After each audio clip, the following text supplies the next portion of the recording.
I love it when you guys ask me questions that I don't know the answer to, because then it gives me an opportunity to learn together. So there's a question about bare ownership.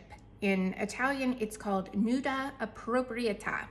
And what that is when a buyer purchases a property, but the seller retains the right to live in that property for the rest of their life. Usually the purchase is made very under market value, so 50, 60% under market value. And so the buyer owns the house and has the rights to the house, but then the seller will stay there for the rest of their life, or until they voluntarily give up the property. Now, why on earth would somebody want to do this?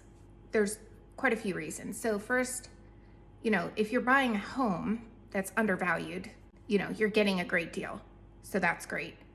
It's helpful to the seller because the seller gets to live there, but they get some cash. So it's usually, retirees that do this, that the seller will get cash for the house, but still have a place to live. And the buyer is in charge of the property taxes, and the buyer's in charge of major maintenance on the house. So the buyer still has all those responsibilities, but the seller gets to stay there. Now, why you wouldn't want to do this, obviously if you need a place to live, and you need some place to live immediately, this is not the option for you. The seller, while they have the right to live in the property forever, they also have the right to rent it out.